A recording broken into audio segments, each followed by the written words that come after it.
A graça e a paz de Jesus, igreja. Que privilégio, mais uma vez, nós estarmos aqui para abrirmos a palavra de Deus e sermos edificados por ela. Eu convido a igreja a abrir a palavra comigo no livro do profeta Ageu. Profecia de Ageu, capítulo 1. Nós lemos do versículo 1 ao versículo 15, todo o capítulo 1. Então, Ageu, profeta Ageu, capítulo 1. Talvez seja para vocês que não estão tão acostumados, o profeta Ageu, ele fica aí já pertinho de Malaquias. Vira mais um para trás, você vai achar um pouquinho outro, aí você vai achar aí Ageu, tá bom? Então, o livro do profeta Ageu. Ageu, Zacarias, depois Malaquias. E como eu disse anteriormente, em alguns domingos passados, nós vamos esse ano nos concentrar um pouco mais no Antigo Testamento. Eu já preguei algumas mensagens no Antigo Testamento, mas geralmente a minha tendência é muito maior de sempre estar no Novo Testamento. Então, já cobrimos o Evangelho de Lucas como igreja, o Evangelho de Marcos, o livro de Atos, Romanos e outros livros do Novo Testamento. Então, eu entendo que nós precisamos também olhar para o Antigo Testamento, e aprender com o Antigo Testamento. Então, esse ano nós vamos nos focar um pouquinho mais no Antigo Testamento, começando aqui por Ageu, uma profecia tranquila, rápida, livrinho pequenininho, Mas dizem que com os menores frascos é o que nós temos, as maiores poções aí. Então, profecia de Ageu, capítulo 1, a partir do versículo 1, diz assim a palavra de Deus: No segundo ano do reinado de Dário, no sexto mês do primeiro dia do mês, a palavra do Senhor veio por meio do profeta Ageu a Zorobabel, filho de Sealtiel, governador de Judá, e a Josué, filho de Jeozadaque, sumo sacerdote, dizendo: Assim diz o Senhor dos exércitos, este povo afirma: ainda não chegou o tempo de reconstruir a casa do Senhor. Por isso, a palavra do Senhor veio novamente por meio do profeta Ageu. Acaso é tempo de vocês morarem em casas de fino acabamento, enquanto esta casa continua destruída? Agora, assim diz o Senhor dos exércitos: vejam onde os seus caminhos os levaram. Vocês têm plantado muito, mas colhido pouco. Vocês comem, mas não se fartam. Bebem, mas não se satisfazem. Vestem-se, mas não se aquecem. Aquele que recebe salário, recebe-o para colocá-lo em uma bolsa furada. Assim diz o Senhor dos exércitos: vejam onde os seus caminhos os levaram. Subam o monte e tragam madeira, construam a minha casa, para que eu me alegre e nela seja glorificado, diz o Senhor. Vocês esperavam muito, mas eis que veio pouco. E o que vocês trouxeram para casa, eu o dissipei com um sopro. E porque eu fiz, declara o Senhor dos exércitos, por causa da minha casa, que ainda está destruída, enquanto cada um de vocês se ocupa com a própria casa. Por isso, por causa de vocês, o céu reteve o orvalho e a terra deixou de dar o seu fruto. Nos campos e nos montes provoquei uma seca, que atingiu o trigo e o vinho, o azeite e tudo mais que a terra produz, bem como os homens e o gado.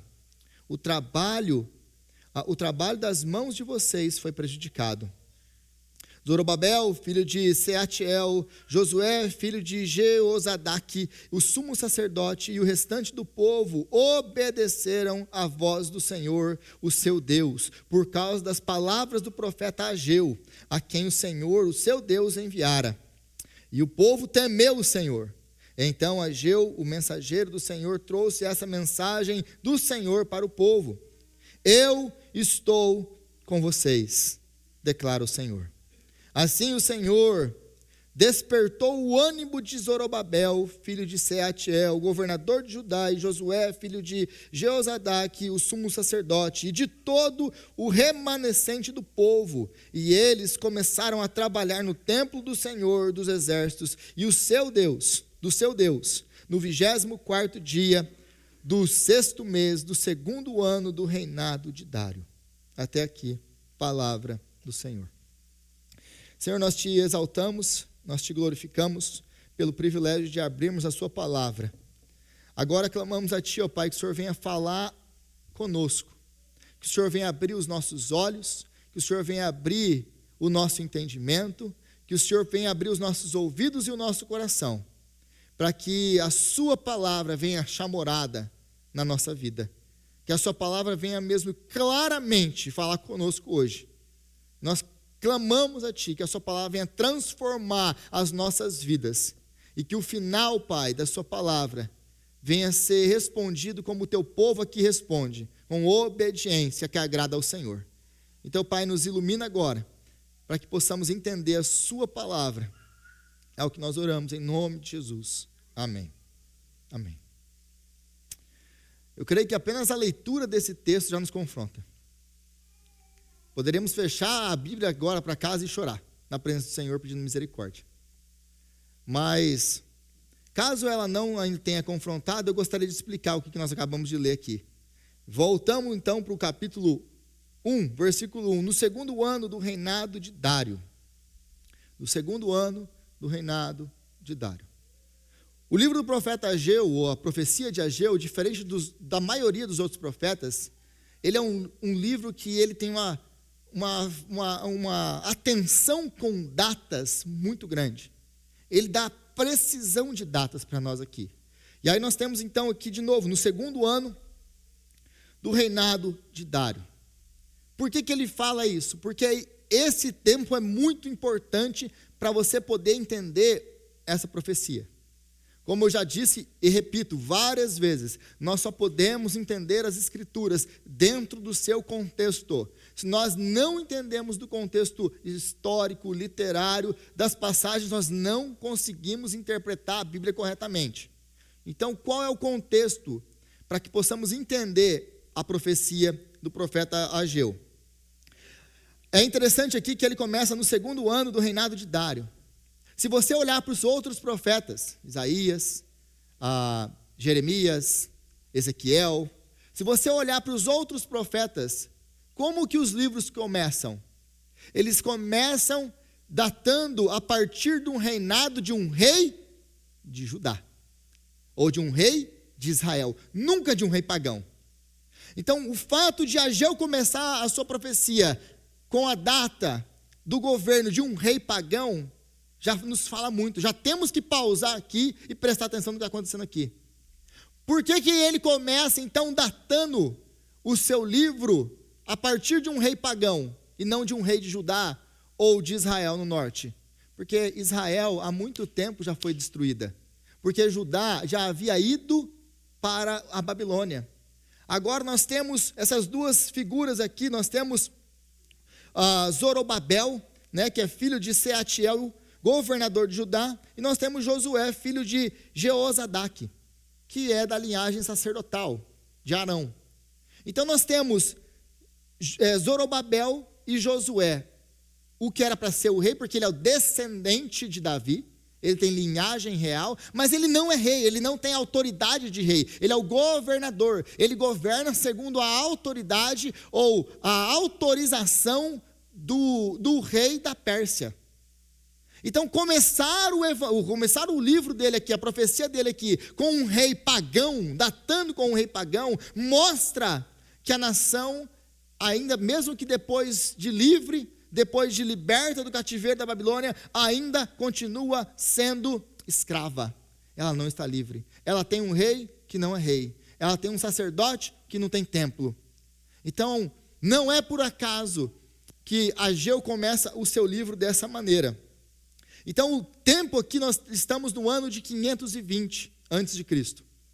Nós precisamos lembrar que no ano 538, antes do rei Dário, o rei Ciro, da Pérsia, havia emitido um decreto. Se você quer ler isso, você vai lá para Esdras capítulo 1, do capítulo 1 ao capítulo 4, você vai ter essas histórias lá. Você vai ver que Ciro, o persa, ele fez um decreto permitindo que todos os judeus pudessem voltar para Jerusalém para reconstruir o seu templo. E ele também deu os utensílios do templo de volta, que o rei da Babilônia, Nabucodonosor, tinha tirado do templo. Deu também ofertas voluntárias e tudo que eles precisavam para construir o templo. Todos voltaram? Não, nem todos voltaram. Uma porcentagem daqueles que estavam exilados voltaram para reconstruir Jerusalém e reconstruir o templo do Senhor. Eles voltam com um decreto assinado pelo rei, com uma autorização do rei persa Ciro. 538. Agora, no segundo ano do reinado de Dário, nós estamos no ano 520. Ou seja, 18 anos se passaram e o templo ainda não foi reconstruído.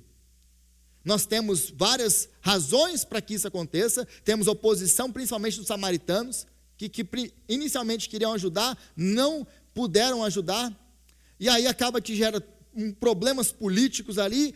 E aí eles têm toda uma cidade toda destruída. Eles chegam de volta para Jerusalém, pensando que eles iam encontrar lá o quê? Uma cidade onde eles iam começar um trabalho, que Deus ia abrir as comportas do céu, que tudo ia dar certo, que a glória de Jerusalém voltaria. Todas aquelas promessas que nós vemos nos livros de Isaías, de Jeremias, tudo aquilo estava na cabeça deles, é agora. Lembra que Jeremias havia profetizado 70 anos de cativeiro, 70 anos de destruição para Israel, ou para Judá. Agora eles pensam, o tempo está se acabando, a glória vai voltar, seremos de novo uma grande nação. Mas eles voltam em 538 e nada disso acontece. Eles encontram uma cidade destruída, um templo destruído, muito trabalho a ser feito.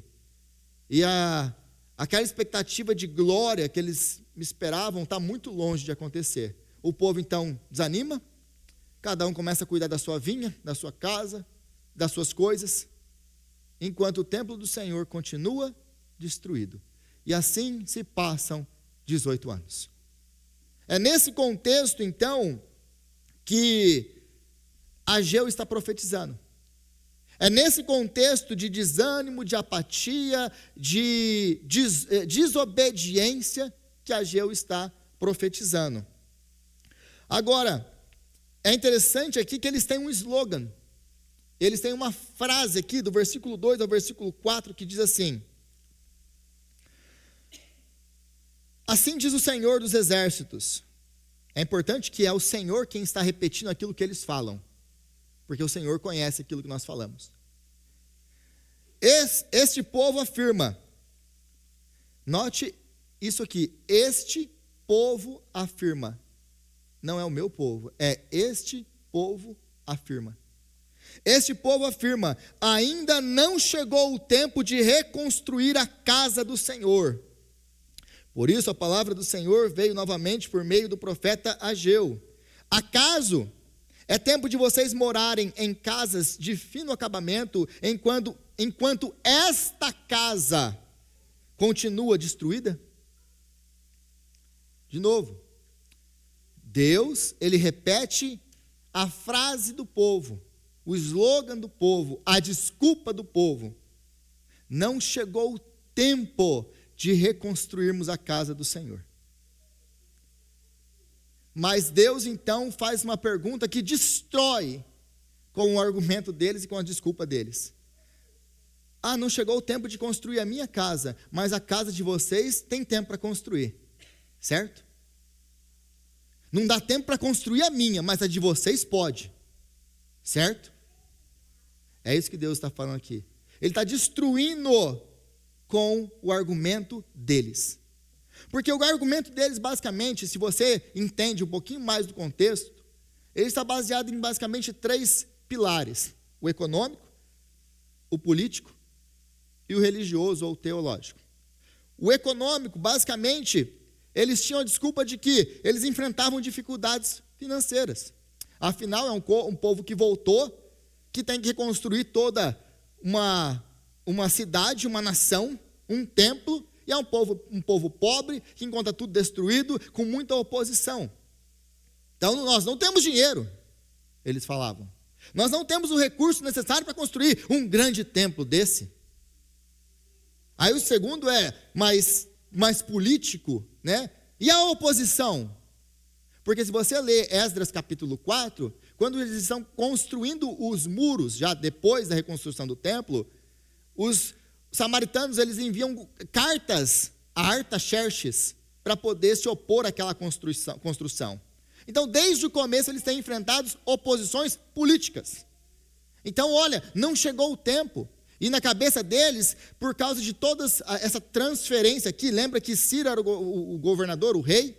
Ciro é o rei, aí ele morre, entra então agora Dário. Na verdade, Dário, o filho de Ciro morreu em situações meio complexas aí, e aí Dário chega no poder, mas ele chega no poder com muita oposição. Então, eles tinham essa desculpa de que, nossa, politicamente não é a hora da gente fazer nada, a gente tem que ficar quietinho, não pode aparecer muito no radar, porque a gente não sabe que governo, né, difícil que a gente está enfrentando agora. Não é hora da gente fazer nada agora, vamos esperar mudar de governo. Está vendo as similaridades ou não? Aí depois tem as razões ainda teológicas, né? Porque na cabeça dele, lembra que eles tinham toda a profecia de Jeremias no seu background aí, eles tinham na cabeça deles a profecia de Jeremias, que tinha falado para eles que a destruição duraria 70 anos, que o exílio duraria 70 anos. Ah, então, olha bem, pensa bem, o templo caiu em 586, faz as matemáticas aí, 516, nós estamos em 520, ainda não chegou o tempo. Quem somos nós para poder construir alguma coisa aqui, se ainda não chegou o tempo? Nós temos que esperar o tempo de Deus. O tempo de Deus, o Deus vai agir no tempo certo, na hora certa. Então eles tinham essas desculpas esfarrapadas para não servir o Senhor. Eles tinham essas desculpas esfarrapadas, como nós também temos os nossos slogans. Mas então Deus fala para eles assim: não é tempo para construir a minha casa. E Deus expõe as desculpas esfarrapadas deles. Ah, para construir a minha casa não é tempo, mas para construir a casa de vocês é tempo. Para gastar o tempo de vocês, os recursos de vocês, com as coisas de vocês, é tempo. Para o meu não é tempo. Então as nossas desculpas são as mesmas desculpas que eles sempre deram. Nunca mudou. Nós continuamos sendo esse povo, porque as nossas desculpas também são econômicas, também são políticas, também são teológicas. Vou dar um exemplo para vocês aqui, eu podia passar a noite fazendo esses exemplos aqui. Primeiro exemplo, quando a situação financeira melhorar, então eu vou contribuir mais. Quando a situação financeira melhorar, então eu vou poder dar meu dízimo. Eu não dou dízimo porque minha situação financeira não está boa. Quando eu tiver mais tempo, eu vou me dedicar mais ao ministério. Agora eu estou muito corrido, está muita coisa acontecendo, então eu não tenho tempo para me dedicar ao ministério agora. Ah, nossa, está tranquilo, está tudo bem. Ah, não, mas quando as coisas se estabilizarem, eu vou investir no reino de Deus. Ah, mas quando passar o governo do presidente Trump, então sim, agora passou toda a política, porque eu tenho medo de ir na igreja, porque o ICE está aí, mas não tem medo de trabalhar, não tem medo de sair. Aliás, já estamos falando disso? Vai nevar, não posso ir na igreja hoje porque vai nevar. Né? É a história de um que me foi contada hoje, que eu posso usar ainda hoje, usarei esse exemplo, de um amigo que trabalha, né, com um amigo nosso, que gosta muito de esquiar, já esquiou 100 vezes num ano, mas quando está para nevar, seja o mínimo que seja de 1 inch de neve, ou 1 centímetro de neve, não, eu não posso trabalhar hoje porque vai nevar. Qualquer semelhança não é mera coincidência. Eu posso trabalhar na neve, Eu posso cavucar neve para poder ter que sair de casa para trabalhar, mas se for para ir para a igreja, não, né? Aí não dá. Aí é muito esforço para eu poder ir para a igreja. Então nós temos todas essas desculpas. Nós usamos as mesmas desculpas econômicas, políticas, teológicas, para não servir a Deus, para não nos dedicarmos a Deus, para nós não darmos a Deus aquilo que lhe é devido. Sempre com uma desculpa: quando chegar o tempo, quando isso mudar, quando aquilo acontecer, então eu vou fazer. Meu irmão, minha irmã, aprende uma coisa: se você não serve o Senhor hoje por qualquer uma dessas desculpas, é porque você não quer servir ao Senhor. Não tente dar uma desculpa, porque diante de Deus não existe desculpa. Diante de Deus é apenas desculpas esfarrapadas. Porque Deus não engole isso. Nunca vai engolir. Ele não engoliu. E outra, Deus não está diminuindo aqui eles no sentido de, olha, não, vocês não estão passando por privações materiais e financeiras. Eles estavam? Estavam. Ele estava falando que a política não era contrária. Ele não está negando que eles têm problemas políticos e que pessoas estão contra eles. Deus não está falando que eles não têm nada contra eles, que eles estão desimpedidos para servir a Ele. Não está. Mas o que Ele não fala, Ele não toca nesses pontos. Porque para Deus, nenhum argumento de desculpa para não servi-lo serve. Nenhum. É por isso que Deus, Ele não fala, olha, nossa, aqui é verdade. Vocês têm uma boa desculpa financeira, econômica, a situação política não está boa, é muita oposição, é muita perseguição mesmo. Não, vocês podem ficar em casa então. Não tem isso aqui. Sabe por quê? Porque se nós formos esperar o melhor momento, o momento perfeito, onde está tudo tranquilo para poder servir a Deus, sabe quando você vai servir a Deus? Sabe quando? Nunca. Nunca. Aí nós temos, por exemplo, várias oportunidades, vou dar agora o exemplo da igreja, várias oportunidades para você servir as pessoas dentro da sua própria igreja. Nós temos crianças que nascem em mães que precisam de apoio, nós temos ministérios que precisam de gente para trabalhar, mas sempre tem essa, não é agora o momento, agora minha vida não tem como eu fazer. Agora não dá. Não posso dar, agora não posso dar nada, contribuir com nada. Aliás, não posso obedecer ao Senhor nos meus dízimos, nas minhas ofertas. Sabe por quê? Porque economicamente não é o tempo. Eu tenho outras coisas agora. Só que diante de Deus, meus irmãos, não existe essa desculpa. Não existe. Não existe. Então a questão aqui não é, e Deus não está levantando, isso que não é o ponto. Deus não está falando que eles não devem cuidar das coisas deles. Deus não está falando que nós não temos outras necessidades, que nós não enfrentamos oposições. Ele não está falando disso. O ponto todo aqui é sobre aonde está a nossa prioridade. Aonde está o nosso coração. Qual é a prioridade da sua vida? O problema todo de Ageu é que é um problema de prioridades invertidas. Nós colocamos o nosso coração, colocamos a nossa vida em coisas, em vez de colocar no Senhor. É o problema todo, então, de prioridade. É a tendência que nós temos como seres humanos, de colocar o nosso eu, as nossas necessidades, as nossas vontades na frente de Deus e batizar isso com uma desculpa esfarrapada para não servir a Deus. E muitas vezes é uma desculpa muito piedosa, né? É uma coisa assim, nossa, não posso fazer, e usa uma linguagem teológica, porque agora não é o momento de Deus na minha vida. Cara, vocês sabem como que eu me sinto agora quando eu escuto as desculpas esfarrapadas de vocês.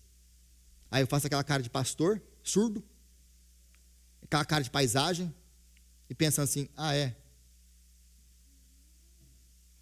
Mas para fazer suas coisas, você tem tempo. Então, o povo não está dizendo aqui, isso aqui é importante notar, o povo não está dizendo aqui, nós não queremos construir o templo. Como ninguém diz para o pastor, pastor, eu não quero trabalhar na igreja, eu não quero servir, eu não quero obedecer ao Senhor. Ninguém chega para mim e fala uma coisa dessa. Porque isso é rebeldia contra a palavra de Deus. Aí você vai tomar na cabeça mesmo. Né? Mas eles não falam isso. Nós não queremos construir o templo do Senhor. Eles falam o quê? Ainda não é o tempo certo. Veja bem, teologicamente, nós temos aqui a análise de Jeremias. Se nós fizermos a exegese correta do livro de Jeremias, nós vemos que 70 anos. Então, caiu em 586, olha lá, 516 é o tempo correto. Então, nós temos que esperar na presença do Senhor e confiar no Senhor. Deus engoliu essa desculpa deles? Não é o tempo, Senhor, nós estamos esperando pelo seu agir. Deus engoliu essa desculpa deles? Não. Não. Vocês não construíram porque vocês não querem. Porque vocês não querem. Então a diferença aqui é muito sutil, mas é muito importante. A primeira aqui, se eles falam não queremos construir o templo do Senhor, é uma desobediência aberta à palavra do Senhor, porque Deus, né, libertou eles e Deus avisou através dos profetas que ele iria libertar, que ele iria libertar através de Ciro. Deus deu um nome para eles. Eu vou libertar vocês através de Ciro, vocês vão voltar e vocês vão construir. Ciro libertou. Deus falou que ele ia fazer, ele fez. Vocês voltaram e construíram? Não. Então, se eles sabem que se ele falar, nós não queremos construir, rebelião contra a palavra do Senhor. Mas, em vez disso, eles fazem o quê? A segunda, que é o quê? É uma desobediência disfarçada de prudência, de zelo espiritual, de obediência à palavra de Deus. É isso que eles estão usando aqui. Então, e essa é precisamente a forma mais perigosa de desobediência que nós temos. Por quê? Porque essa forma de desobediência é essa de novo, que nós batizamos, nós espiritualizamos as nossas desculpas, e ainda, por cima, nós jogamos isso para cima de Deus. Uma forma piedosa de batizar a nossa desculpa e usar e continuar procrastinando o chamado que Deus tem nas nossas vidas de obediência. É isso que eles estão fazendo. É isso que nós fazemos muitas vezes com as nossas desculpas. Nós damos uma linguagem para ela mais teológica, né? Para não fazer o que nós somos chamados a fazer. Eu já disse que o nosso problema não é falta de conhecimento bíblico. O nosso problema é que nós nem o pouco que nós conhecemos, nós não obedecemos. Porque se nós obedecêssemos apenas aquilo que nós conhecêssemos, meus irmãos, se nós obedecêssemos apenas aquilo que nós já estudamos como igreja, nesses 7 anos de igreja, nossa vida já seria transformada, completamente. Eu não estou falando de toda a Bíblia, nós não conseguimos cobrir toda a Bíblia. Se nós obedecêssemos apenas os evangelhos que nós já lemos, os livros que nós já demos e estudamos, a nossa vida já seria transformada. Mas nós continuamos dando as nossas desculpas esfarrapadas, batizando ela com jargões teológicos, para poder parecer que nós somos mais espirituais. Aí Deus, ele não discute com eles as desculpas deles. Deus, ele vai para a prova. Ah, tá bom, eu não vou discutir, eu não vou argumentar com vocês que vocês, os argumentos econômicos, teológicos e políticos de vocês. Eu vou para a prova, vamos para a prova. Versículo 5. Agora assim diz o Senhor dos Exércitos: veja onde os seus caminhos os levaram. Essa é a prova de Deus. Aliás, é muito interessante que no versículo 5 e no versículo 7 tem a mesma frase: vejam onde os seus caminhos os levaram. Deus não vai discutir teologia com eles. Deus vai discutir o quê? Prática. Tá bom, vamos para a prova prática, empírica, testada. Olhe para a vida de vocês. E olhe a vida de vocês. E vê o caos que ela se encontra. Essa é a prova de que vocês estão em desobediência, diz o Senhor. Vejam onde os seus caminhos os levaram. Vocês têm plantado muito, mas colhido pouco. Vocês comem, mas não se fartam. Bebem, mas não se satisfazem. Vestem-se, mas não se aquecem. Aquele que recebe salário, o recebe para colocá-lo numa bolsa furada. Qualquer semelhança não é mera coincidência. Porque o ano de novo é 520. Mas ele deu para nós o dia, a data precisa, 29 de agosto de 520 a.C. E por que ele dá essa data precisa para nós? Porque esse é o final, nós sabemos que nós estamos no mesmo hemisfério, nós sabemos que agosto você está no final do verão. O que acontece no final do verão? No final do verão, eles estão colhendo a safra do meio do ano, do verão. Então, eles tinham acabado de colher a safra que, com muito suor e muita labuta, eles trabalharam para conseguir. Só que eles olharam para todo o teu trabalho, tudo aquilo que eles fizeram, durante todo o verão, escaldante, trabalhando, e o que eles colhem no final? Quase nada. Quase nada. Aí é nesse momento, nesse exato momento que Deus chama Ageu e manda ele para falar com o povo. É no momento que eles acabaram de terminar a colheita, que eles já não têm nada, que eles olham para todo o trabalho, para todo o esforço e veem, comparado com todo o esforço que eu tive, olha o salário que eu recebi. Não é à toa que essa data está exatamente marcada aqui para nós. Eles olham para tudo isso e não tem nada. E aí, o problema todo aqui que está sendo apontado é por que o trabalho de vocês não tem dado resultado. É isso que Deus está perguntando para eles. Plantaram e colheram pouco, trabalharam muito e colheram pouco. Aí Deus chama eles para a prova empírica, teste. Olha aí o trabalho de vocês, o resultado que ele deu. Vocês trabalharam e se esforçaram muito, mas vocês escolheram pouco. Sabe por que vocês escolheram pouco? Por causa que as prioridades de vocês estão no lugar errado. Vocês colocaram o coração de vocês, as prioridades de vocês no lugar errado. E aí, o que Ageu está fazendo aqui é invocando as maldições da lei. Abre Deuteronômio capítulo 28, versículo 38 a 40. Você vai ler quase que literalmente a maldição que Ageu aqui, ou que Deus está falando sobre o povo. Vocês vão trabalhar, vocês vão semear e não vão colher nada. Vocês vão plantar oliveiras e ela não vai dar seu fruto. A terra vai se fechar, o céu vai se fechar e vocês não vão colher nada. É a maldição da lei, para um povo desobediente, para um povo que não obedece a palavra de Deus. É isso que ele está falando aqui. Então ele está invocando as maldições da lei. O que mostra para nós, que se eles estão debaixo da maldição da lei, mas espera aí, o exílio não era a consequência, a maldição da lei. Eles não foram para o exílio por causa da desobediência deles, sim.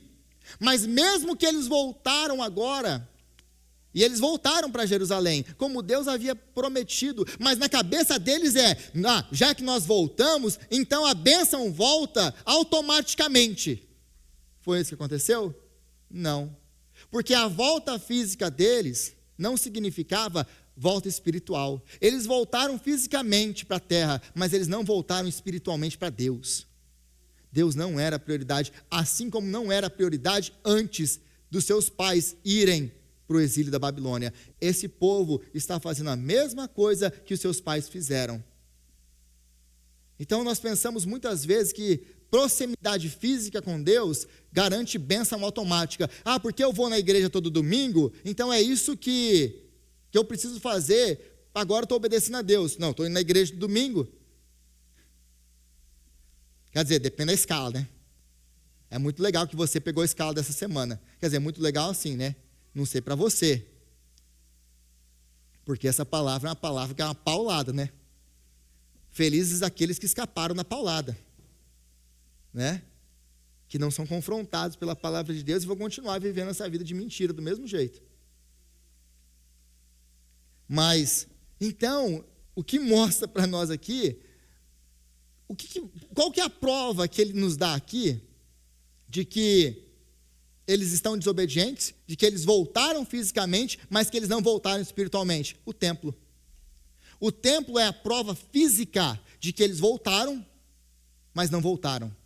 Eles voltaram fisicamente, não voltaram espiritualmente. Sabe por quê? Porque o templo era o centro da vida deles. O centro da vida de Israel era o templo do Senhor. Tudo girava em torno do templo. Mas lembra que as acusações dos outros profetas era exatamente essa. Eles acusavam, os profetas eram levantados por Deus, porque dentro do templo havia sacrifício de animais impuros, havia estátuas, ídolos, as pessoas desobedeciam as palavras e mandamentos do Senhor, o templo estava todo corrompido. Essa era a acusação dos profetas para com os líderes da nação. Aqui a mesma coisa. O templo está destruído, ninguém está nem aí para isso, a vida continua do mesmo jeito. Então a prova que eles não voltaram espiritualmente é que não tem uma prioridade com relação ao templo. O templo significava o relacionamento deles com Deus. O templo era o lugar onde Deus se manifestava. O templo é o lugar que Deus instituiu na antiga aliança com Israel, aonde ele seria adorado, aonde ele se relacionaria com aquele povo, como eles deveriam adorá-lo. Era o templo. Então, eles não construírem um templo significava o quê? Nós não estamos nem aí para o nosso relacionamento com Deus. Era isso que o templo significava. Porque a gente fica vendo o templo, mas nós temos que entender que eles estão num outro momento da história. O templo era o centro de tudo. Os sacrifícios aconteciam lá, perdão dos pecados então aconteciam lá, por causa desses meios que claramente apontavam todos para Cristo, como o autor de Hebreus nos deixa muito claro. Mas era o meio que Deus tinha promovido e dado a eles, para que eles o adorassem. E uma vez que não tem templo, está tudo bem, então a gente não precisa adorar esse Deus aí. Que aliás é uma canseira, né? Adorar esse Deus aí. Ir na igreja todo domingo, cara, aguentar o Rodrigo não é fácil. Né? Cadê aqueles outros pastores que estavam vindo aí? Isso é mais legal. Eu estava inspirado, estava esperando o dia de pregar. Né? Vocês veem que eu fico com muita saudade de pregar. Então Deus fala aqui para eles aqui, trabalham muito, mas no final do mês não sobra nada. Investimos em projetos, em carreira, conforto, mas a satisfação nunca chega. Quando nós conseguimos alcançar qualquer tipo de final de projeto, né? Então a mensagem é que quando as nossas prioridades estão invertidas, como a deles estão aqui, nós experimentamos uma frustração que nenhum esforço humano consegue resolver ou reverter. Eles pensavam assim, não, nós temos que trabalhar muito para poder conseguir melhorar e mudar toda essa situação aqui. Mas, meus irmãos, entende uma coisa, se Deus não nos abençoar, não importa se você acorda 3 horas da manhã e vai dormir meia-noite todo dia, o seu trabalho não vai ser próspero, porque se o Senhor não nos abençoar, em vão nós fazemos, porque se o Senhor não guardar a cidade, em vão vigia a sentinela. Nós não somos prósperos porque nós trabalhamos muito, nós somos porque o Senhor nos abençoa. Sem a bênção do Senhor, nós não somos nada. Aliás, sem a bênção do Senhor, nem da cama de manhã você sai. Sem a bênção do Senhor, você não tem para onde ir, porque o seu transporte de trabalho que você tem, foi o Senhor quem deu. Então nós ficamos vivendo igualzinhos os israelitas aqui, trabalhava muito, colhia pouco. Se esforçava, final do mês, não tem nada. Aí a gente, nossa, o que está acontecendo com a minha vida? Parece que nada prospera. Na vida dos outros tudo vai para frente, mas na minha vida nada acontece. Sabe por quê? Porque você é infiel com a palavra de Deus.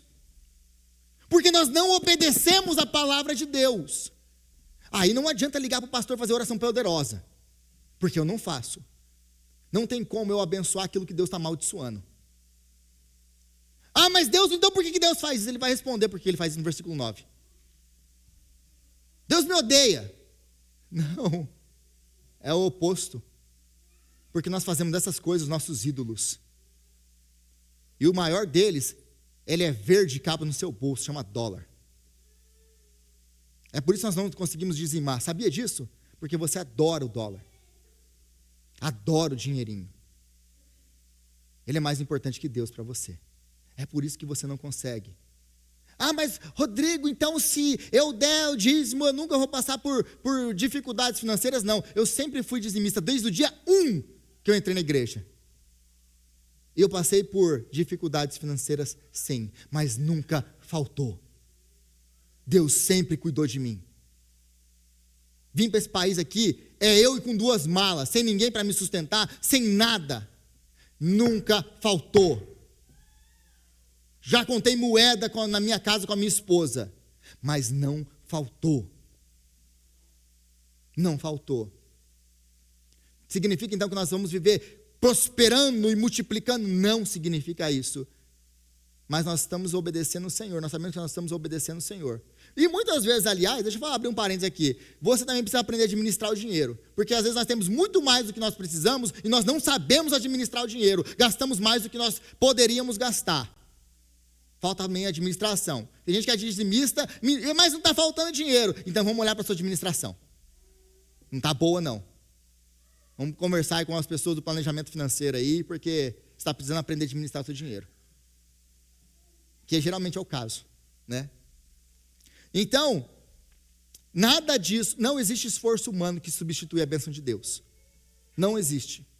Não tem como a gente viver desobedecendo a Deus e esperar que Deus vai abençoar a nossa vida. Ele não vai. Ele não vai. Por misericórdia, Ele continua cuidando da gente. Por misericórdia, Ele continua sustentando a nossa casa. É por misericórdia dEle. Por misericórdia dEle. Aí no versículo 7, então, Ele chama o povo, né? Versículo 7 e 8, de novo, vejam onde os seus caminhos levaram vocês. Meus irmãos, chamado aqui para mim e para você, olhe para a sua vida hoje, e vê como que está a sua vida hoje. Avalie a sua vida hoje e pensa assim, será que a situação que eu estou não está conectada e ligada à minha desobediência à palavra de Deus? Será? Já considerou isso? Apenas pensa sobre isso. Vejam aonde os seus caminhos o levaram. Continua. Subam ao monte, tragam madeira, construam a minha casa, para que eu me alegre nela e seja glorificado. É interessante que a linguagem, subam, tragam, edifiquem. A linguagem aqui para nós parece que o problema aqui não é que eles não têm a madeira, que eles não têm os recursos, eles têm. Aliás, se você ler o livro de Esdras mais uma vez, que dá o fundo, o contexto histórico desse livro, se você ler o livro de Esdras, lembra que o rei Ciro mandou eles com vasilhas e tudo o que eles precisavam para construir o templo, ofertas voluntárias. A minha pergunta para vocês é o seguinte, aonde que está o material que voltou para Jerusalém? Por que o templo está destruído, não foi construído? A culpa aqui não tem um material, não tem isso, não tem aquilo.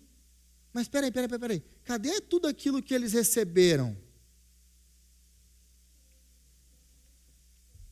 É interessante que o texto aqui, versículo 4 de novo, diz assim, acaso é tempo de vocês morarem em casas de fino acabamento? Onde que vocês acham que o esforço, o dinheiro, os materiais que eram dedicados ao templo do Senhor foram parar? Oh, surprise, surprise! Por que a sua casa está tão bonita assim? Oh, será que esse dinheiro, esse tempo, esse esforço não era para estar na casa do Senhor? Em vez de estar na sua casa? Vocês moram em casas de fino acabamento enquanto a minha casa está destruída. São detalhes que a gente às vezes passa por cima. Mas quando a gente estuda a palavra de Deus, o Espírito Santo não deixa a gente passar por cima dessas coisas. Então, tragam, edifiquem. Mas a gente não pode transformar isso. Aqui existe uma pausa que nós temos que fazer, intencionalmente. Não transforme isso daqui em teologia da prosperidade. Porque talvez você já esteja aí no seu lugar, pensando, então, já sei, a minha vida é esse desastre, porque eu estou desobedecendo a palavra de Deus.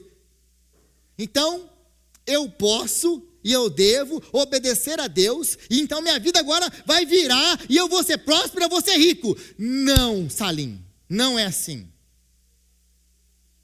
Eu não estou ensinando aqui teologia da prosperidade e nem a palavra de Deus, porque se você prestou atenção no que eu li, e vou ler de novo para você não sair daqui pensando que você pode ter uma fé utilitarista que Deus vai te abençoar. Continua aí de novo, versículo 8. Subam no monte, tragam a madeira e construam a minha casa, para que eu me alegre nela e seja glorificado. A razão para que eles obedeçam não é para que a maldição cesse, não é para que eles fiquem ricos, não é para que as colheitas deem mais, não é, no final, para que eles sejam abastados e ricos. Não é. O final, a obediência o objetivo da obediência é a glória de Deus, é a alegria do Senhor. Nós não obedecemos porque o Senhor vai nos dar alguma coisa, nós obedecemos porque Ele é digno da nossa obediência, porque Ele é o nosso Deus, porque a palavra dEle é santa, é verdadeira, porque Ele sabe o que é melhor para nós e não nós. Nós não obedecemos para ganhar mais de Deus, nós obedecemos porque nós já fomos abençoados com toda sorte de bênção nas regiões celestiais em Cristo Jesus. Então, se você está querendo construir aí a sua fortuna através da obediência, não vai rolar, meu irmão. Não vai dar certo. Porque Deus não se compra. Você não barganha com Deus que não precisa de nada. Ele é o Senhor. Então, o final de tudo isso, por que você tem que me obedecer? Para a minha alegria, para que o meu nome seja glorificado. Isso não basta para vocês? Essa é a razão pela qual nós obedecemos a Deus. Não os nossos alívios temporâneos de escassez e de sofrimento. Então, não é nada disso. A tentação aqui para nós é instrumentalizar Deus. Se eu obedecer, Deus vai me abençoar. Mas a mensagem dele é completamente diferente. Eu obedeço porque Deus é digno da minha obediência. Eu obedeço porque eu sou da família de Deus. Porque Ele me santificou e me comprou através do sangue do seu Filho. É por isso que eu obedeço. Eu não obedeço para ganhar alguma coisa, eu já ganhei tudo em Cristo. Essa é a verdade. Então, não tente fazer barganha com Deus. Construa porque Ele vai ser glorificado. Obedeça, porque Ele vai ser glorificado. E sim, meus irmãos, a bênção vai chegar. A bênção vai chegar.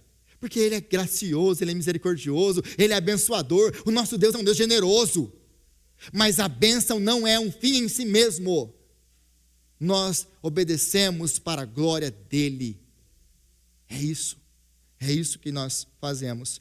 Então, quando nós servimos a Deus, é por isso que eu coloquei aspas aí, quando nós servimos a Deus por motivados pelas expectativas de bênção, esperando receber alguma coisa de Deus em troca, meus irmãos, quando nós não recebemos aquilo que nós esperávamos, nós deixamos de servir a Deus. É por isso que você não pode servir a Deus esperando bênçãos, tratando Deus como um caixa eletrônico, como o gênio da lâmpada. Nós obedecemos a Deus, nós servimos a Deus. Por quê? Porque Ele é digno. E as bênçãos vão fluir da nossa obediência. É assim que funciona. Não é porque, eu vou ganhar, eu vou ter. Sabe por quê? Porque se você não receber o que você está... eu tenho que dar meu dízimo aqui, senão Deus não vai me abençoar. Então eu vou dar meu dízimo. Você dá seu dízimo. Você dá seu dízimo. Aí você pensa que Deus vai dobrar o seu salário. Ele não dobra. Aí você pensa o quê? Para que valeu isso? Sabe por quê? E não vai dobrar. Não vai. Porque você está instrumentalizando Deus. Você está usando Deus. Agora, quando nós chegamos aqui à frente, como aquela viúva pobre, que deu tudo o que ela tinha, meus irmãos, o coração do Senhor, Ele ama a nossa obediência. Não é bom, para aqueles que têm filhos, não é bom quando nossos filhos não nos obedecem. Meus irmãos, tem uma coisa que dá mais prazer para nós, quando você fala uma vez com seu filho. Você fala assim, filho, faz isso. E ele vai, mas ele vai e não faz. Quando ele vai chutando, também eu tenho que obedecer. Você não fica revoltado, dá vontade de ir lá pegar, não vai fazer também não. E dar uns tapas ainda no moleque? Não dá. Ou só eu que sou assim? É só eu, né? Vocês são muito, muito santos, É muito difícil pregar para um povo santo, gente. Porque eu falo essas coisas, eu penso assim, Alguém vai se compadecer, porque isso aqui é o que Deus falou comigo, no meu coração. Mas um povo santo é diferente. Mas quando os meus filhos, então, né? Eu sei que de vocês, a casa de vocês é diferente. Mas quando os meus filhos obedecem a mim ou a mãe deles, de primeira vez, e eu vejo ele obedecendo lá com alegria, é raro acontecer. Aí eles vão lá e obedecem com alegria, gente, aquilo aquece meu coração. Aí ele começa a fazer, eu vou ajudar ele já. Cara, que atitude de coração maravilhosa. Eu só queria a obediência grata de obedecer porque é meu filho, só isso. Eu nem precisava que ele fizesse nada para mim. E aí aquilo me aquece o coração e eu vou lá. E é maravilhoso estar com meu filho. Meus irmãos, Deus nos deu filhos para nos ensinar teologia. Porque quando você olha o seu filho, você olha esse pequenininho que Deus te deu, e você pensa o tanto que eu amo ele, e aí o Espírito Santo me lembra, mas o amor que eu tenho por você é infinitamente maior do que você é capaz de amar os seus filhos. Ah, meus irmãos, como eu sou edificado com isso. Não tem nada na minha vida que ensinou mais teologia para mim do que criar filhos. Nada. Fui para o seminário, consegui minhas graduações, nada disso se compara a criar filhos. Porque com eles, Deus nos ensina teologia prática. Então, quando nós obedecemos a Deus de coração, com o coração alegre, e Deus sabe que é o coração alegre, Deus olha para você como eu olho, como você olha para o seu filho te obedecendo alegre. Fala, cara, que maravilhoso isso! Abençoa, não, eu tenho que abençoar esse cidadão aí. Olha o coração dele, é um coração grato, é um coração feliz, que me obedece por amor, sem interesse. Como que eu não vou abençoar? Ah, não, mas vem aquele miserável, lá vem aquele miserável com aquele envelope na mão. Era melhor nem trazer esse coração peludo dele aí. Olha lá, vou ter que dar esse dinheiro aqui. Meus irmãos, Deus conhece nosso coração. Deus conhece nosso coração. Então, ignorar o templo para eles aqui é ignorar o relacionamento deles com Deus. Ignorar a obediência a Deus é rejeitar o nosso relacionamento com o Senhor. O templo aqui é a forma física de relacionamento.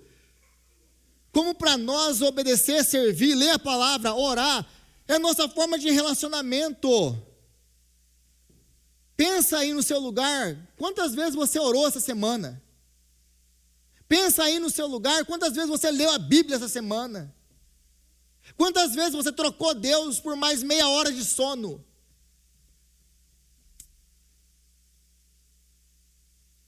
Ah, não, eu tenho que ir lá orar. Eu vou falar para você, ele não gosta também não. Que jeito? Como que mexe com a gente? Como diz os mineiros, como que mexe? Não tem mexida não. Esse é o coração. Deus quer um coração transformado. É isso que Ele quer. Então, ignorar o templo dele aqui era ignorar o relacionamento com Ele. O templo destruído significava isso para eles. Não servir a Deus e desobedecer a Deus aqui é a mesma coisa para nós. É ignorar o nosso relacionamento com o Senhor. E aí, versículo 9, ele avança aquilo que ele já falou nos capítulos anteriores, nos versículos anteriores. Porque se você olhar o versículo 9, é quase uma repetição do que Deus já falou. Versículo 9. Vocês esperavam muito, mas eis que veio pouco. Ele já falou isso. E o que vocês trouxeram para casa, eu dissipei com sopro. Eu dissipei. Agora Deus, qual que é a diferença dos versículos anteriores? O julgamento de Deus, o juízo de Deus era implícito, agora aqui é explícito. Deus está falando assim, eu julguei. Vocês estão nessa miséria porque eu estou contra vocês. Você está passando esse aperto porque eu estou contra você. Mas por que, Deus? Aí, e por que eu fiz? Ele responde. E por que eu fiz isso? Declara o Senhor dos Exércitos, por causa da minha casa que ainda está destruída. Ou seja, por causa do relacionamento que está destruído. Por causa do relacionamento comigo, o seu relacionamento comigo que está destruído. Enquanto cada um de vocês se ocupa com a sua própria casa. É interessante aqui que o texto aqui, se ocupa com a sua própria casa, Essa palavrinha aí, ocupa, se ocupa, pode ser traduzida também do hebraico como correr. Cada um de vocês corre para sua casa, para sua própria casa. O interesse aqui, a mensagem aqui é o seguinte: a sua prioridade são os seus interesses, a sua própria vida. Eu amaldiçoei porque as suas prioridades não são as minhas. Não sou eu, é por isso que eu amaldiçoei. Sabe por que eu estou amaldiçoando? Sabe por que eu estou tirando? Porque você está cheio de ídolos na sua vida. E eu não aceito ídolos. Eu não sou segundo plano de ninguém. Ou eu sou o centro da sua vida, ou eu não sou nada na sua vida. Eu amaldiçoei para trazer vocês de volta.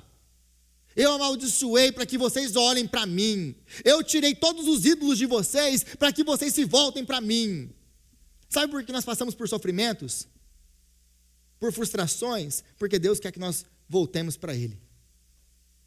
É Deus gritando: volta para mim, abandona os seus ídolos. Você não está vendo onde seus caminhos estão levando você? Volta para mim, volta para mim. Então é disso que ele está falando aqui. Aí, todo o tempo, energia, recursos financeiros, toda a dedicação que deveria ter sido colocado na casa de Deus, no templo de Deus, no relacionamento com Deus, foi colocado em outros lugares. Ou seja, nos ídolos. É por isso que Deus está amaldiçoando aqui. Agora é interessante a palavrinha seca aqui, que ele coloca: nos campos e nos montes provoquei uma seca. Mas essa palavrinha, ela tem a mesma raiz, as mesmas consoantes que a palavrinha aqui, destruída, no versículo 4 e no versículo 9. Né? Versículo 4, enquanto esta casa continua destruída. Aí no versículo aqui 11, no campo, nos montes, provoquei uma seca. É a mesma raiz, a mesma palavra. Em hebraico fica muito claro isso aqui para nós. Em português, infelizmente, nós perdemos essa equivalência. O que Deus está querendo colocar aqui para nós? Que enquanto o nosso relacionamento com o Senhor estiver em ruína, a nossa vida também vai estar. Enquanto o nosso relacionamento com o Senhor estiver em ruínas, a nossa vida também vai estar em ruínas. É isso que ele quer nos ensinar aqui. É por isso que o uso é muito preciso das palavras hebraicas aqui, para mostrar para nós a ligação entre a terra seca e o templo destruído. O templo estava destruído e a terra estava seca, significando que, enquanto o templo está destruído, enquanto o relacionamento com Deus está destruído, a sua vida vai ser um caos. E a culpa disso é sua. É isso que está nos mostrando muito claramente aqui. E aí depois, nós temos do versículo 12 ao versículo 15, o final de tudo isso aqui. E aí ele conclui, versículo 12. Zorobabel, filho de Seatiel, Josué, filho de Jeozadaque, o sumo sacerdote e o restante do povo, de todo o povo, obedeceram à voz do Senhor, o seu Deus, por causa das palavras do profeta Ageu, a quem o Senhor, o seu Deus, enviara. E o povo temeu o Senhor. Meus irmãos, como eu gostaria que hoje isso fosse feito aqui. Que vocês escutassem a palavra de Deus e mudassem de vida. Que a gente entendesse que Deus está falando comigo hoje e me chamando a repensar o meu cristianismo, a repensar as minhas prioridades. Aonde estão as minhas prioridades? Então o povo ouviu o Senhor, o povo temeu o Senhor. Versículo 13. Então Ageu, o mensageiro do Senhor, trouxe essa mensagem do Senhor para o povo: eu estou com vocês, declara o Senhor. Assim o Senhor despertou o ânimo de Zorobabel, filho de Seatiel, governador de Judá, e de Josué, filho de Jeozadaque, o sumo sacerdote, e de todo o remanescente. Note a diferença do versículo 2 para o versículo 14. Este povo é impessoal, é indiferente, é esse povo aí. Agora não. Agora que o povo temeu o Senhor, se voltou para obedecer o Senhor de coração, agora não, agora eles são remanescentes. Agora eles são o meu povo, o meu tesouro pessoal. Lembra do exemplo do meu filho? Eles se voltaram para obedecer de todo o coração. Deus não se aguenta. Aí Deus já mandou, eles, olha lá o coração deles. Eles querem me obedecer de coração. Aí Deus já manda o profeta, volta lá e fala para esse povo, eu estou com vocês. Eu vou estar com vocês, eu vou ajudar vocês. Eu vou andar com vocês, eu vou abençoar vocês. Deus não se aguenta. É isso que ele está fazendo aqui. Eu estou com vocês. Ele olha para o coração. A resposta. Deus, o povo nem começou a fazer nada. O povo só. Então, o povo temeu Deus, eu quero obedecer a Deus. Deus olhou para o coração deles, isso alegrou o coração de Deus. Eu estou com vocês. E aí Deus fala, Ele mesmo fala, o Senhor despertou o ânimo deles, de todo o povo. Deus pediu para, me obedeçam, voltem para mim. E aí o povo, vamos obedecer ao Senhor. Temeram o Senhor. Só na resposta deles os caras não fizeram nada. Eles só estavam dispostos a fazer. E Deus já se alegrou com o coração deles. Deus já se alegrou naquilo ali. Eu estou com vocês, eu vou caminhar com vocês, eu vou abençoar vocês. E aliás, eu vou despertar vocês para vocês obedecerem a minha palavra. E eu vou dar força para vocês obedecerem a minha palavra. Porque eu sei que vocês não conseguem. Mas só por causa da disposição do coração de vocês eu vou abençoar vocês. E é exatamente isso aqui, o retrato do Evangelho. Aqui nós vemos a soberania de Deus e a responsabilidade humana. Uma não anula a outra. Deus nos chama para responder obedientemente à sua palavra, mas Ele sabe que nós não conseguimos. Então Ele nos dá o Espírito Santo, nos enche com o Espírito e fala, agora vocês vão obedecer. Então você vai ver que essas duas perspectivas, a humana e a de Deus, caminham juntas aqui. É o povo que se dispõe a obedecer e Deus já sempre pronto a abençoar o seu povo e caminhar com eles. E aí, então Ageu, versículo 12 a 15, vai nos ensinar 3 verdades para a nossa vida e nossa caminhada cristã. Primeira, a obediência gera identidade. A obediência gera identidade. Note de novo a mudança do este povo para o meu remanescente. O que nos faz obediente, o que nos faz filhos de Deus, o que nos dá a identidade de filhos de Deus é obediência.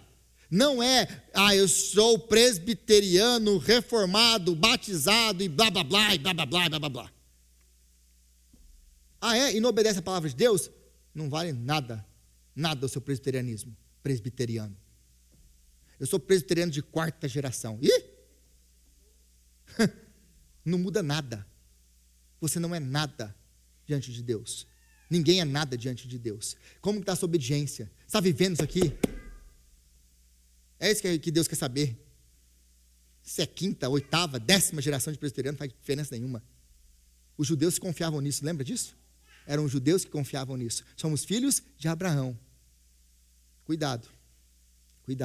O que faz então você, povo de Deus, é obedecer. O que mostra que você é filho de Deus é obediência. Pelos frutos os conhecereis. Segunda coisa que nós aprendemos é que a nossa resposta a Deus é ao mesmo tempo genuinamente nossa e soberanamente dele. Isso aqui é maravilhoso.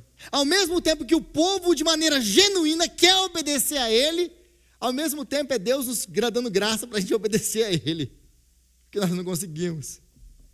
Aí é aquela relação, soberania de Deus e responsabilidade humana caminhando juntos, mais uma vez. E a terceira e a última, a promessa, eu estou com vocês, não é uma recompensa pela obediência. Olha que eles não fizeram nada ainda. Eles temeram o Senhor, eles ouviram o Senhor, eles estão dispostos a obedecer ao Senhor. Então, a promessa dele, eu estou com vocês, não é uma recompensa pela obediência deles. É o que torna a obediência possível. É porque Deus está conosco que nós podemos obedecer a palavra dele. Deus não espera o povo terminar o templo para poder falar, não, agora eu estou no meio de vocês, agora que o templo está construído, agora eu vou abençoar vocês. Não, ele não espera nada disso. Ele abençoa esse povo antes de qualquer coisa, antes deles moverem um dedo. Deus já está abençoando eles. Eu estou com você, porque não tem nada nessa vida que substitua a bênção de Deus, a presença de Deus. E a maior bênção na minha e na sua vida é ter o Senhor conosco, é o Espírito Santo habitar em nós. Isso é bênção. O resto, meus irmãos, é só uma consequência. É só uma consequência. Então, ele se faz presente antes para que o trabalho possa começar. Eles nem começaram. E ele vai à frente deles, ele abençoa eles. E da mesma forma, Cristo prometeu para nós: eis que estou convosco todos os dias, até a consumação dos séculos. Ele prometeu estar conosco. E é por isso que nós conseguimos e podemos agora pedir perdão sincero diante de Deus. E sermos abençoados. Deus olha para nós agora. E Ele espera de nós uma atitude de transformação. Eu quero obedecer. E aí Ele vai agir em nós. Ele vai agir em nós. E tudo isso, é claro, que vai apontar para o nosso Senhor Jesus Cristo. Porque esse templo que eles estão construindo, nós sabemos muito bem. Esse templo aqui, Deus nunca nem vai voltar para ele. A segunda casa, a glória da segunda casa, vai ser maior do que da primeira. E não era desse templo que ele estava falando. Esse templo apontava apenas para o verdadeiro templo. Aquele que João disse, e o verbo se tornou carne, e ele tabernaculou conosco. Ele se tornou o templo no nosso meio. Ele veio estar conosco. Deus se fez homem para estar conosco, para fazer com que nós obedecêssemos a Ele de forma integral. Ele nos deu um novo coração. Ele cumpriu as promessas dos profetas. Ele transformou nosso coração de pedra no coração de carne. Ele tem nos dado graça para a gente poder servir e seguir em obediência. É só Ele que faz isso. E é tudo isso por causa do nosso Senhor Jesus Cristo. Senhor, nós te exaltamos, ó Pai, pela sua palavra, que é maravilhosa. Pai, nós queremos te pedir perdão. Perdão porque nós sabemos que nós falhamos, e muito. Nós priorizamos outras coisas, nós gastamos tempo, energia, recursos em coisas, Pai, que são para o nosso bem, para o nosso eu. Nós fizemos ídolos e nós te pedimos perdão. Nós te louvamos, ó Pai, porque os nossos caminhos nunca prosperaram, porque nós andávamos em desobediência. Agora pedimos perdão ao Senhor, pedindo: Senhor, nos ajuda a te obedecer, a colocar o Senhor no centro. Porque como esse povo, Pai, nós somos incapazes de te obedecer, mas através do Teu Espírito Santo nós somos, então, capacitados. Mas olha para nós, ó Pai, a nossa motivação sincera de obedecer ao Senhor e aos Teus mandamentos. E nos ajuda, Senhor. Mas obrigado. Obrigado pela certeza da sua ajuda que é nos dada em Cristo Jesus. A certeza do seu amor, que o Senhor enviou seu Filho para morrer por nós, pecadores, quando ainda éramos pecadores, afastados, desobedientes. O Senhor nos abraçou, o Senhor nos amou, o Senhor veio atrás de nós. E nós te exaltamos, ó Pai. Obrigado. Nos ajuda, Pai, a viver e a obedecer a Tua palavra. É o que nós oramos em nome de Jesus. Amém e amém.